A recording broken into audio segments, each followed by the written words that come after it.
നമസ്കാരം, ന്യൂസ് കാർഡിലേക്ക് സ്വാഗതം. തമിഴ്നാട്ടിൽ വീണ്ടും ദുരഭിമാനക്കൊലയെന്ന റിപ്പോർട്ട്. ദളിത് യുവാവിനെ പ്രണയിച്ചതിന് തഞ്ചാവൂരിൽ 19-കാരിയെ പിതാവും ബന്ധുക്കളും ചേർന്ന് കൊലപ്പെടുത്തി.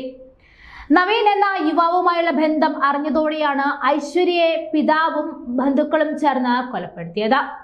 സംഭവത്തിൽ നവീന്റെ പരാതിയിൽ ഐശ്വര്യയുടെ പിതാവ്, പെരുമാൾ, ബന്ധുക്കൾ എന്നിവർക്കെതിരെ പോലീസ് കേസെടുത്തിട്ടുണ്ട്. ജനുവരി 3-നാണ് ഐശ്വര്യയെ കൊലപ്പെടുത്തി മൃതദേഹം സംസ്കരിച്ചത്. തിരുപ്പൂർ അവരപ്പാളയത്തെ ഒരു വസ്ത്ര വ്യാപാര കേന്ദ്രത്തിലായിരുന്നു നവീനും ഐശ്വര്യയും ജോലി ചെയ്തിരുന്നത്. ഇരുവരും പ്രണയത്തിലായിരുന്നുവെന്നും അവരപ്പാളയത്തെ ഒരു ക്ഷേത്രത്തിൽ വെച്ച് വിവാഹം കഴിച്ചിരുന്നെന്നുമാണ്. എന്നാൽ നവീന് വിവാഹപ്രായം ആകാത്തത് കൊണ്ട് ഇത് നിയമപരമായി സാധൂകരിക്കാൻ ആവില്ലായിരുന്നു. വിവാഹം കഴിഞ്ഞതറിഞ്ഞ ഐശ്വര്യയുടെ പിതാവ് തങ്ങളെ വേർപെടുത്തുവാനായി അവിടേക്ക് വരുന്ന വിവരം അറിഞ്ഞെന്നും അതിനാൽ ജനുവരി 1-ന് തന്നെ വീരപാണ്ടി എന്ന സ്ഥലത്തേക്ക് പോയി ഒരു വാടക വീട്ടിൽ ഇരുവരും താമസിക്കുകയായിരുന്നുവെന്നും നവീൻ പറഞ്ഞു. തുടർന്ന് മകളെ കാണാനില്ല എന്ന് കാട്ടി പെരുമാൾ പോലീസിൽ പരാതി നൽകി.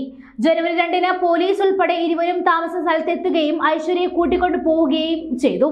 പിന്നീട് ഐശ്വര്യ അന്വേഷിച്ചെത്തിയപ്പോഴാണ് പിതാവും ബന്ധുക്കളും ചേർന്ന് അവളെ കൊലപ്പെടുത്തിയ വിവരം സുഹൃത്തുക്കൾ വഴി അറിഞ്ഞതെന്നും നവീൻ പരാതിയിൽ പറയുന്നു. ഐശ്വര്യയുടെ പിതാവിനും ബന്ധുക്കൾക്കുമായുള്ള തിരച്ചിൽ ആരംഭിച്ചതായി പോലീസ് അറിയിച്ചിട്ടുണ്ട്. ഈ 21-ാം നൂറ്റാണ്ടിലും ഇന്ത്യൻ സമൂഹത്തെ ഗ്രസിച്ചിരിക്കുന്ന അതിഭീഷണീയമായ ഒരു യാഥാർത്ഥ്യവും എന്നാൽ ഏറ്റവും കുറച്ച് ചർച്ച ചെയ്യപ്പെട്ടിട്ടുള്ളതുമായ ഒന്നാണ് ദുരഭിമാന കൊലകൾ. ജാതി രാഷ്ട്രീയത്തെക്കുറിച്ച് വർഷങ്ങളായി സംസാരിക്കാൻ തുടങ്ങിയിട്ടുണ്ടെങ്കിലും ജാതിക്കൊലകൾ തുടർന്നുകൊണ്ടേയിരിക്കുന്നു. രാഷ്ട്രീയത്തിനും മതത്തിനും അതീതമായി ജാതികൾക്ക് പ്രാമുഖ്യം കൊടുക്കുന്ന ഒരു ജനത. ഒരു ഭാഗത്ത് ദുരഭിമാനത്തിന്റെ പേരിൽ കൊല ചെയ്യപ്പെടുന്നവർ, പലപ്പോഴും ഇതിന് കൂട്ടുനിൽക്കുന്ന നിയമ സംവിധാനം. മറ്റൊരു ഭാഗത്ത് കഴിക്കുന്ന ഭക്ഷണത്തിന്റെയും കേവലം സംശയത്തിന്റെയും അഭ്യൂഹങ്ങളുടെയും പേരിൽ ജനക്കൂട്ടം ജീവനൊടുക്കുന്നവർ. ഭിന്നാഭിപ്രായങ്ങൾക്കോ എതിർപ്പുകൾക്കോ ഇടമില്ലാത്ത സമൂഹം. ഇത്രയേറെ ഭീഷണമായ ഒരു യാഥാർത്ഥ്യങ്ങളുടേതാണ് ഈ ഇന്ത്യ. ഒരുപക്ഷെ തങ്ങളുടെ മതത്തിനും ജാതിക്കും വംശത്തിനും ഗോത്രത്തിനും പുറത്തുള്ളവരെ വിവാഹം കഴിക്കുന്നത് വഴി സമുദായത്തിന് കളങ്കമുണ്ടാക്കിയ ആണും പെണ്ണും ശിക്ഷിക്കപ്പെടണമെന്ന ഈ ദുരാചാരത്തെക്കുറിച്ച് ആളുകൾ കൂടുതലായി പുറത്തു പറയാൻ തുടങ്ങിയതായിരിക്കാം ഈ കേസുകളുടെ എണ്ണത്തിൽ പൊടുന്നനെ കാണിക്കുന്ന വർധനവ്. ദേശീയ ക്രൈം റെക്കോർഡ് ബ്യൂറോയുടെ കണക്കുകൾ പ്രകാരം 2014 28 കേസുകളാണ് ദുരഭിമാനക്കൊലയുടെ പേരിൽ രേഖപ്പെടുത്തിയിട്ടുള്ളത്. എന്നാൽ 2015 ആയപ്പോഴേക്കും അത് 251 പേരായി.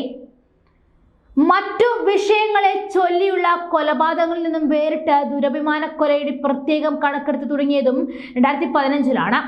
2018-ൽ 282 കേസുകളിലേക്ക് ദുരഭിമാനക്കൊലകൾ ഉയർന്നു. കൊല്ലപ്പെട്ടതിൽ 142 ദളിതരായിരുന്നു. 50 പേർ മുസ്ലിം സമുദായത്തിൽപ്പെട്ടവർ, 8 പേർ വീതം ക്രിസ്ത്യൻ, ആദിവാസി, ട്രാൻസ്ജെൻഡർ വിഭാഗത്തിൽപ്പെട്ടവർ. കേസുകളിൽ കൂടുതലും യുപിയിലും തമിഴ്നാട്ടിലും. 2019-ൽ കൊലപാതകങ്ങൾ 300-ലേക്ക് കടന്നു. വിദ്യാഭ്യാസവും പുരോഗതിയും വികസനവും ഒക്കെ നാട്ടിൽ കുതിച്ചുയരുമ്പോഴും ജാതി പ്രശ്നം വരുമ്പോൾ അവയെല്ലാം തൊലിപ്പുറത്തെ ചികിത്സ മാത്രമായി ഒതുങ്ങുന്നു. ഭരണഘടന നൽകുന്ന മൗലിക അവകാശങ്ങളുടെ ലംഘനമാണ് ദുരഭിമാന കൊലപാതകങ്ങളിലൂടെ ഉണ്ടാകുന്നതെന്ന് പല പ്രാവശ്യം ഇന്ത്യൻ നീതിന്യായ കോടതികൾ ചൂണ്ടിക്കാണിച്ചിട്ടുണ്ട്. എന്നാൽ ഇന്ത്യൻ പീനൽ കോഡിന്റെ ദുരഭിമാന കൊലകൾക്ക് പ്രത്യേകം ശിക്ഷാ നിയമം നിലവിലില്ല. ദുരഭിമാന കൊലപാതകങ്ങൾ പ്രത്യേക കുറ്റമായി പരിഗണിക്കുക. ദുരഭിമാന കൊലകളുടെ കാര്യത്തിൽ ഇന്ത്യൻ എവിഡൻസ് ആക്ടിൽ ഭേദഗതി കൊണ്ടുവരിക. കൊലപാതകത്തിൽ നേരിട്ട് പങ്കെടുത്തില്ല എങ്കിലും ദുരഭിമാന കൊലകൾക്ക് നിർദ്ദേശം നൽകുന്നവരെയും ശിക്ഷയ്ക്ക് വിധേയരാക്കുക തുടങ്ങിയ നിർദ്ദേശങ്ങളാണ് അധികാരികൾക്ക് മുന്നിലേക്ക് ഞങ്ങൾക്ക് വയ്ക്കാനുള്ളത്.